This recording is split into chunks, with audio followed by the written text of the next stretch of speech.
example, on like L&D, like they had a couch for all the medical students to sit, and then they would just make us sit there in a line, and then they would just like, we would just like sit there, and then they would just like ignore us the entire time. Hello everyone, and welcome back to my channel. Hey! If you're seeing my face for the very first time, hi, welcome. You're watching Life with Adabeke. If you guys remember, this is Nina. You've seen her in like 2 videos before, yeah, right? I've been in 2. Exactly. So she's back, and we're here to give you guys some tea. I was able to luckily catch her, and she was like, sure, I'll do a video with you. And I thought it would be so nice because I want to talk about the last block that we just did. So she and I have been on the same like track for the entire rotation. So she's like my rotation buddy. Yeah.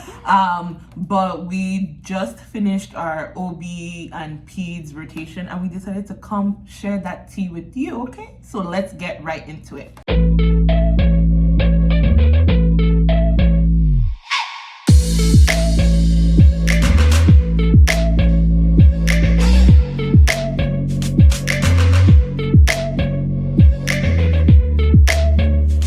We have our trusted but so if you see us looking somewhere, it's just so that we can remember what we have to say. Okay, so don't be scared, don't be afraid.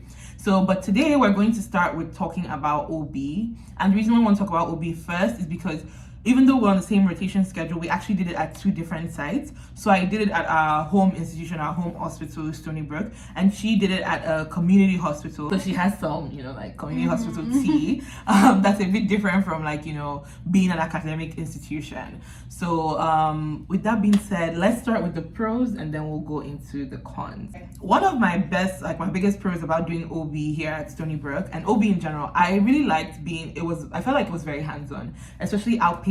Like I got to do a lot of pap smears, I got to do like a lot of procedures as well. Like I measured before that, I find it like I felt like they gave a lot more autonomy than in some of the other clerkships. Yeah. So I felt like you could really do a lot more. I don't know if that was Stony Brook specifically, but I felt like on that rotation they really let you do a lot, even in the OR for inpatient gyne and stuff. They would let you suture, they would let you close up, they would let you do a lot of stuff. So what did you think?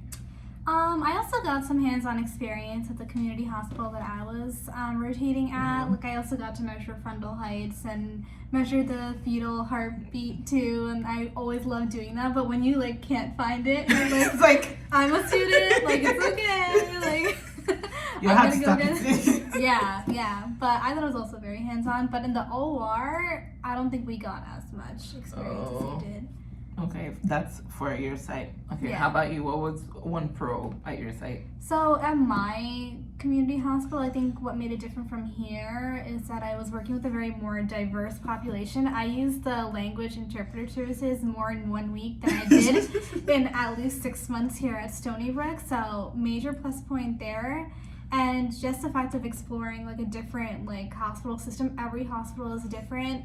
If you're at a very advanced hospital, they have way more resources than a community hospital. So just knowing that other systems exist out there. Yeah, and seeing what they can do as well. It's at Stony Brook, I feel like we'd be techie, very advanced. Everybody's not there yet. So it's definitely very different. Kind of in line with that, I thought you really get to see a lot of different types of cases. I remember I think it was our second night on L&D.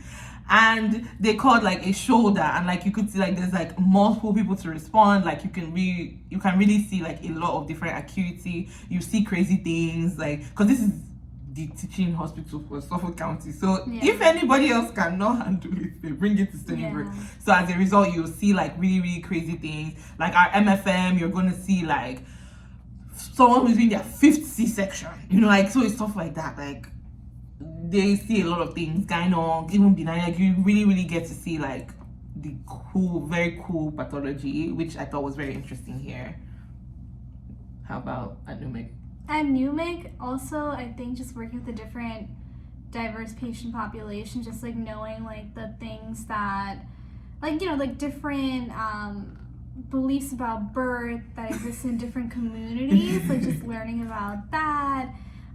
Just mostly that, and I was also encountering some patients there that I feel taught me a lot about different communities and different cultures. So definitely. At NUMIC, I think another pro, other than like the diverse patient population, is just like it just gave me a lot more insight into what kind of program that I would want to apply to in the future.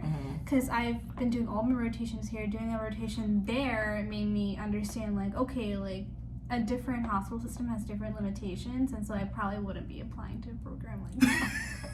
You're like, I'm glad I got to see it, but it could not be me. Not okay. me. You're like, bye. Okay. Yeah. And I think one other thing, like being here at Stony Brook, it's a teaching hospital. So like people here want to teach. They're not upset. And you could tell between like, cause we're teaching, even though we're, mostly like Stony Brook, the staff, doctors, we also have some private physicians that will deliver patients here, and some of them were not always very willing to teach. Some of them had like different attitudes towards teaching, even though they had a teaching hospital. But like the ones who were staff, they really wanted to teach. Like I was paired with when I was on outpatient gyne, I was with a particular physician, Dr. Schneider.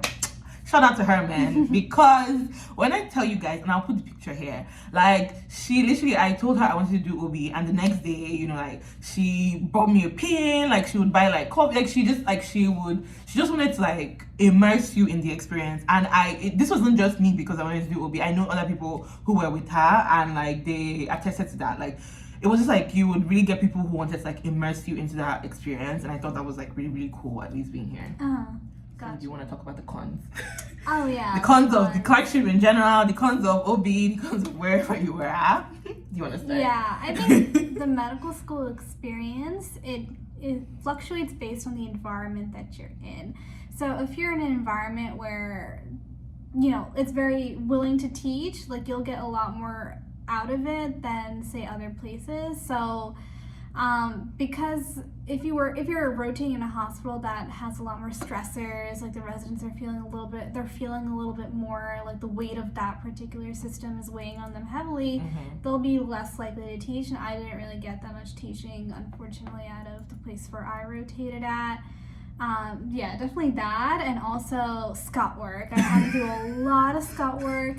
And that was just what was expected from everybody, that we're on the bottom of the totem pole. It was just very recognized that we were, and people still like kind of felt like they could take advantage of us, I guess. And do you want to describe what scut work is for people who may not understand what that means? So scut work was like, it's like doing things that doesn't really fit your job description. Like you're there to learn, but sometimes you're expected to do things that other ancillary staff are supposed to do, but because you're free labor and you want to impress your superiors, you're likely to do the things that you aren't expected to do. So for example, I was sometimes transporting patients from different places, and I'm okay with that, by the way. Like I'm not even if you were. Like, that's not our job. Like I'm okay with it. Like I'm not being like a spoiled princess by saying that. Yeah, spoiled princess. Word, But just like I wouldn't be expected to do that here, so it's just a little bit more of a shock. And then also just running things down to the lab, to the shared lab, like just running samples and stuff. That was our job. Yeah. So like at Stony Brook, that wouldn't be the case. One, we have like patient transport, so it doesn't really make sense. There was one time when I was on surgery that I had to do transport, and the reason for that was because the MRI people called us and they were like, we will take your patient, but only if you bring them now. And before patient transport will come, we're all like, no, we need this patient to go now. So like that was the only reason why we like put them down there. But that was like really out of the ordinary. Whereas like somewhere like NUMIC, it's expected like, oh, you as a medical student will transport the patient down there, which is like not the case. Even like running stuff to the lab, first of all, don't they have the chute? They do not have the chute thing. Oh, at NUMIC? Yeah. No, they don't have the chute. So at every floor, like literally each nurse seeing this thing, there's a chute. So when they draw blood, it will just put it in the chute and it will send it straight to the lab. So and even there are some labs that you have to like physically, but as a med student you wouldn't do that. Like it's too important, so it's either like the resident or the nurse would do that. So like that's some of the scut work. But for me, the hours are very long. Like I think the hours are long for residents but like as a med student I was like, there was times I'm like, I don't need to be here this long, especially when things when like there was nothing happening. Like for example, like maybe on L&D and maybe there's only 2 people who are laboring on the floor, and maybe one is a midwife patient, the other one is so it's not even your patient, but like you're seeing triage, but nobody has come in for triage. Like you just get tired because part of our clerkship, they couldn't let you go, which was very different from other clerkships. Like other clerkships, if you were not doing anything for like an hour, they would be like, oh yeah, go. Get out of here. Yeah, but like for OB, they literally wouldn't let you go. I remember like one of our nights, it was 2 a.m. We have delivered everybody. There's literally nobody here. Like it was just a case of, I bet the attending was in dreamland, sleeping somewhere. The residents were chilling, and I'm just here like thinking about my life. I slept off. I had to sleep. I literally slept off there because there was nothing I could do. Like I slept. I just put my head down. I was like, it's 2 a.m. in the morning. Like there's nothing that's holding me to be awake. And then around 5, the resident was now like, oh, I guess it's late. You know, like between 5 or 6, like 5 a.m. Oh my god. Like it was just funny. And also like the OB residents can be very overworked, and some of them sometimes like they will forget things. They'll like, it means that they'll miss on some things, and then it kind of like falls back on you as a med student. So like I had an experience where like the resident forgot to tell me that the surgery had ended and that they had moved up the next surgery which I was supposed to be at. Like, so by the time I was coming, they were literally like, the patient was already under anesthesia and I couldn't even go into it. So it was like my whole day was just messed up. And then she was like, oh well, you should have looked. And I'm like, how am I supposed to look if I do? Like, how many times, how many times does a surgery, 1, end on time, 2, end early enough that the next surgery is moved up for like over an hour? That's very rare. Like very rare. Like it's not like it's so rare. I've never even seen that. Was my first time. I've never seen that happen. So, but then she's like, well, you should have known. And I'm like, how am I supposed to know? Yeah. Any other cons?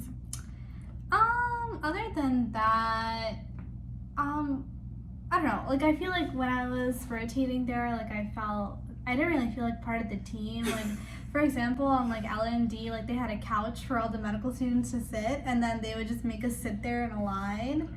And then they would just like, we would just like sit there, and then they would just like ignore us the entire time. It was just like, but we weren't like allowed to like leave early. Like we always had like a set number of hours, like you were saying. So our hours were like from 7 to 5. So you were just sometimes. So even if you're not doing anything. Oh yeah, but also there was not a lot of babies being born there. Period. So some days, one day I think I sat there from 7 to 5 for 10 hours on that couch. Just like waiting for either triages, maybe like we had like 1 or 2 triages, but like no babies were born that day, and I was just like, wow, like I sat here in one position. That's so annoying, because it's like, just let me go, but then you'll be like, well, you never know, and I'm like, oh my god, let's be real, let's be for real. But overall, I won't lie, like even though I want to go into OB, the OB clerkship itself like was not my favorite clerkship, funny enough. But I didn't think like overall, like I thought it was like a good enough clerkship. So I would rate it like a 7 out of 10. Yeah, I think it was still organized, which it was actually pretty organized. But the medical student experience could just be very different based on where you were. How would you rate it? My rating would probably be like a 6 out of 10. Okay. Yeah. That's not a pass in med school, but they pass in other places. But yeah, guys, so this is not the end. There's still a part 2 where we'll be talking about our pediatric clerkship. So don't forget to tune into that. Stay tuned, and we'll see you in the next one. Okay, bye.